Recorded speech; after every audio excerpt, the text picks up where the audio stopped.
Senator Ron Johnson doesn't think that you should have help paying for childcare because your kids, they're just not his problem. People decide to have families and become parents.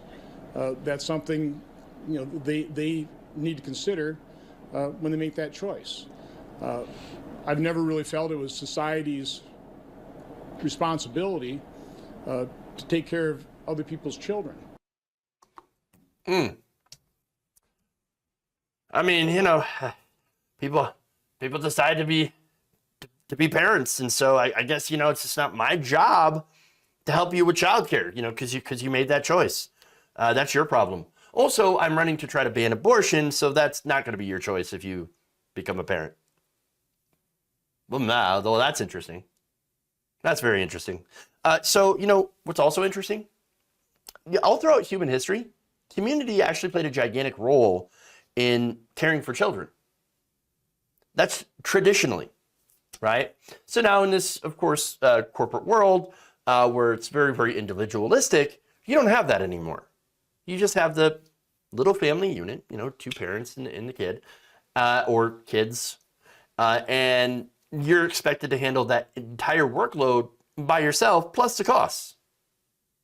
Wonderful. Now, that doesn't actually work out very well in a lot of cases. But again, that's where we get the "it takes a village."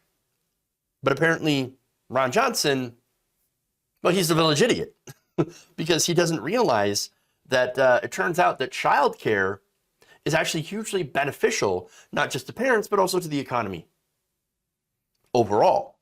And so, again, this is literally an investment into people that bears returns. For one, it allows families to have dual incomes, which in this case, in this day and age, that's necessary for survival. You have to have a 2-parent, 2-income household in order to survive. It just costs too much not to. And so, by the way, that also helps people find their way up into the middle class. I know it's incredibly difficult to do nowadays, but it is still possible if you have support, if you have things like childcare. And by the way, these programs keep families out of poverty, which keeps families together.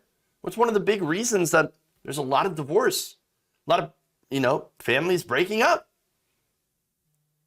Financial issues. Now, I thought conservatives actually cared about the family. That's what they claim to say. They claim to care. But apparently they don't. They don't care about the family unit at all. Because while they say one thing, they oppose family-friendly policies that would actually encourage families. And by the way, not only do they try to block any family-friendly policies like the child tax credit, they also pass policy that is very hostile to the development of families. And as a result, a lot of people in this country can't afford to have families. Look, the American dream, you all know it, right? You buy a nice house, you have a nice little picket fence, and you got the 2.5 kids and the dog. That's dead. That American dream is dead. It is fake. It is fiction. It doesn't exist. It hasn't existed for a very long time. If, for some groups, it's never existed at all. And so it shouldn't be a surprise that people that are younger in their 20s and 30s are not having families. They're having fewer children and are not creating families. Why? Again, it's because it's too expensive. You can't do it. In fact, nearly 3 in 5 millennials without kids have said that they will not have a family because they don't have the money. They can't afford it. But there's also, of course, problems with work-life balance. You don't have any paid time off to actually spend time with the family.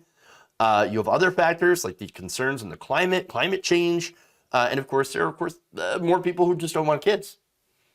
They'd rather focus on their career. All of that is totally fine if you want to make that choice. But at least we got to have the choice. People like Ron Johnson don't care.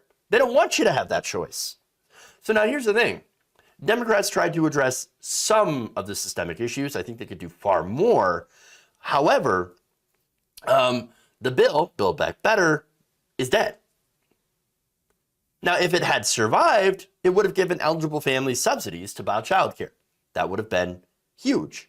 The bill also would have extended and expanded the child tax credit, which expired in December and actually raised about 50% of children in poverty out of poverty. That would have helped a great deal. And it only would have been a start. But you know who opposed that? Every single Republican, including Ron Johnson.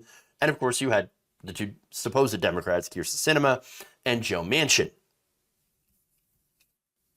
That's why it's dead. That's why it's dead. Another thing Ron Johnson and all the other pro-family Republicans hate, because again, I say that they call themselves pro-family because you always hear them lamenting about the end of the traditional family, the nuclear family. What's going on in this country? There's a real big problem with not having enough children. They got to get the families, and you got to get married, and you got to have the family, and these kids are just not doing it. It must be the avocado toast and the cell phones. That must be it. It must be the gay. That's why they're not having kids and having families. No, there's a lot of different reasons, as I pointed out. But immigration, and the reason I bring that up, because you might be wondering, what does immigration have to do with family sizes in this country or pro-family policy? Well, it turns out immigrants have historically had more children and families on average than people born in this country. Interesting. So now if you're worried that, we're just not having enough families, and by the way, it is important to have younger people take over in the workplace. And so you've got to have more of a generation to follow you, not only, and I'm not really concerned about the continuation of the human race right now, because there's 7, almost 8 billion of us. I think we're doing okay in numbers. But as far as in our country, birth rates, not very good, right? And you can point out it's kind of stagnant. And what you need is that, birth rate to be stable at least in order to replace workers as other people age out. And then support systems like Social Security and Medicare. And so that's pretty important. Well, again, conservatives, they say they're pro-family, but they're not in favor of pro-family policy at all. They're in favor of pro-corporate policy, which is notoriously anti-family. And so again, their immigration policy also reflects that because they have a much more restrictive immigration policy. And so you have less immigrants coming in, first-generation immigrants who generally have more children to replenish those workforces. So I don't know. They really shot themselves in the foot on this one. But again, in their addled brains, they think immigration and they think, well, that means more brown people. Now, that's not always the case, too. Immigrants come from all over the world. But they think brown people. Well, we hate brown people. Well, we don't want them in the country. We don't want the browning of America. No, we can't have that. More restrictive. So it's funny to see them screech about, why aren't you having kids? Why aren't you having children? And on the other end, they say, hey, you had children. Well, that's not our concern. We're not going to help you at all if you have a family. Oh, social programs to help children? Oh, no, that's not our problem. That's not our problem at all. Well, if you can't see the contradiction here, well then, I don't know what to tell you. It's sort of the same thing between calling themselves pro-freedom and pro-life. No, they're not pro-freedom if you're trying to ban all abortions. And you're certainly not pro-life if you're out there supporting the death penalty, as well as, heinous things that we have seen, like allowing people to run over protesters. And of course, supporting the police state that generally is pretty awful to people of color.